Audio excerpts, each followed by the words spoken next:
जय भवानी, जय शिवराय. छत्रपती शिवाजी महाराज व राष्ट्रमाता राजमाता जिजाऊमासाहेब यांना मुद्रा करून मी शिवव्याख्याता प्राचार्य दादासाहेब कोरेकर पवार पाटील आज सरदार चितोळे देशमुख घराणे यांच्या द्वितीय भागामध्ये प्रवेश करीत आहे. सरदार चितोळे घराण्याचा कुलवृत्तांत जो आपल्यापर्यंत पोहोचवण्याचा माझा मनोदय आहे, त्याप्रमाणे मी आता मला ज्या चितोळे घराण्यातील जाणकार माणसांनी माहिती दिली त्यावरून आपल्यापुढे सादर करणार आहे. अर्थात चितोळे घराणं हे बारामावळातील आणि विशेषतः महाराष्ट्रातील एक प्रसिद्ध घराणं आहे. या घराण्याचे काही कुलोच्चार जे आहेत ते ह्याप्रमाणे: हे घराणं शहानोकळे मराठा क्षत्रिय घराणं, हिंदू धर्मीय. याचं गोत्र आहे वशिष्ठ. वंश रघुवंशी किंवा त्याला सूर्यवंश असं म्हटलं जातं. या वंशातलं हे घराणं आहे. देवक लग्नातील सूर्यफूल आणि विजय शस्त्र खांडा असं असून यांचं कुलदैवत रोटोबा किंवा रोटमलनाथ असं आहे. कुलदेवी फिरंगाई, कुरकुम, तालुका दौंड, जिल्हा पुणे नि जोगेश्वरी अशा दोन्ही कुलदेवी मानल्या जातात. कुलदेव खंडेराय, महाराष्ट्रामध्ये आल्यानंतर खंडेराय, इतर प्रांतात असल्यानंतर त्याप्रमाणे तिथली स्थानिक दैवत होती. शिवकालीन सरदार परसोजी चितोळे यांचा एक विशेष उल्लेख केला जातो, कारण छत्रपती शिवाजी महाराजापासून हे घराणं चालत आल्यामुळे त्या काळामधले महाराजांचे जे नामांकित सरदार होते त्यात परसोजी चितोळे यांचं नाव येतं. आता सुपे येथे म्हणजे तालुका पारनेर, जिल्हा अहमदनगर येथे पवाराचं संस्थान पुढे उभं राहिलं आणि कृष्णाजी पवार हे शिवाजी महाराजांचे प्रसिद्ध सरदारापैकी एक होते. त्यांचे कारभारी हे चितोळे होते, म्हणजे हे अहमदनगर जिल्ह्यातलं सोपा. आणि कृष्णाजी पवारांच्या वाड्या शेजारीच चितोळे सरकारांचा तिथं वाडा पाहायला मिळतो. अर्थात या घराण्याची परंपरा जशी थोर आहे तसंच धार्मिक कार्यामध्ये, वारीमध्ये यांचं एक विशेष स्थान आहे. आषाढी वारीचे आयोजक हैबत बाबा पवार आरफाळकर हे पूर्वी शिंद्यांचे सरदार होते.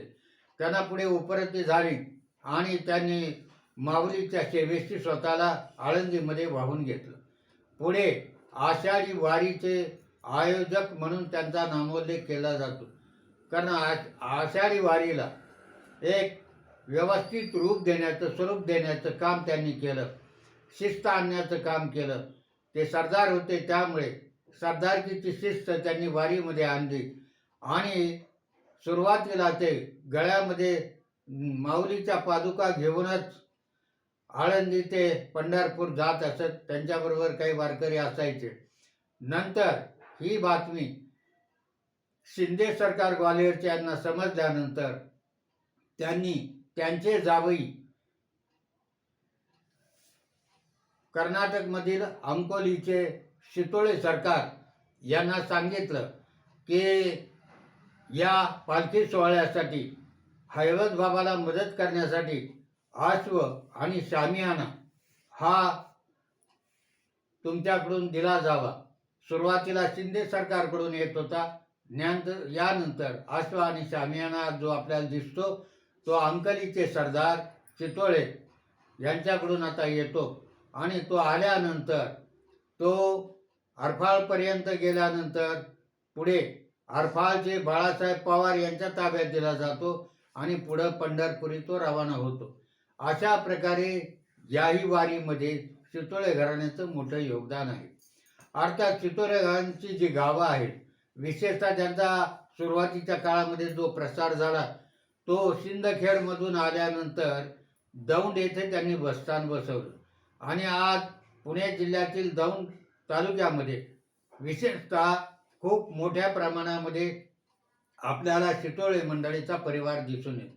त्याचप्रमाणे मावळ तालुका म्हणजे पुणे जिल्ह्यातील मावळ, हवेली, भीमतडी पुरंदर, शिरूर, बारामती या सर्व तालुक्यामध्ये आपल्याला चितोळे परिवार स्थायिक झालेला दिसून येतो. अर्थात बऱ्याचशा गावामध्ये यांना पाटीलकीची वतनं आहेत. देशमुखीचं वतन तर त्यांचं प्रमुख होतं, परंतु पाटीलकी, जहागिरी वतनं हे काळानुसार त्यांना मिळत गेली आणि त्याप्रमाणे त्या त्या गावामध्ये ते स्थायिक झाले.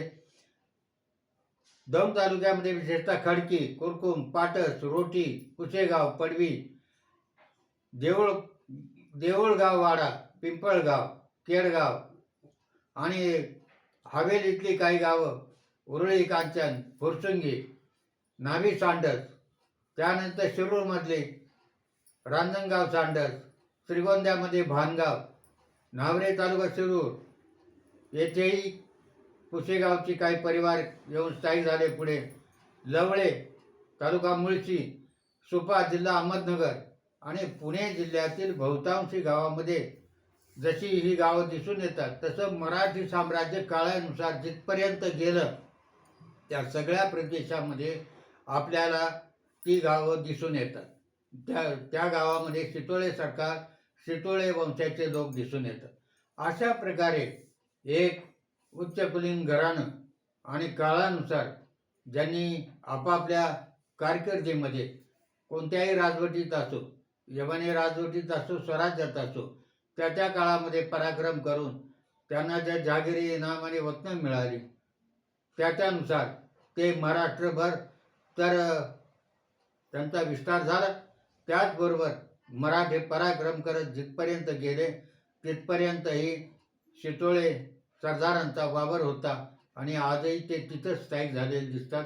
आपल्याला आज परप्रांतामध्ये म्हणजे कर्नाटकपासून ते थेट उत्तरेकडे हरियाणापर्यंत जेवढा मुलूक मराठ्यांनी पूर्वी जिंकला त्या प्रदेशामध्ये, नागपूर वगैरे भागामध्ये, त्याच्यानंतर ओरिसामध्ये, कारण नागपूरकर भोसल्यांचं घराणं हे ओरिसापर्यंत गेलेलं होतं आणि अशा प्रकारे भारताच्या विविध भागामध्ये हे घराणं आपल्याला पाहायला मिळतं.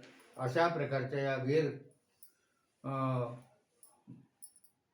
शितोळे घराण्यातील वीर पुरुषांना मानाचा मुजरा करून थांबतो. जय हिंद, जय महाराष्ट्र.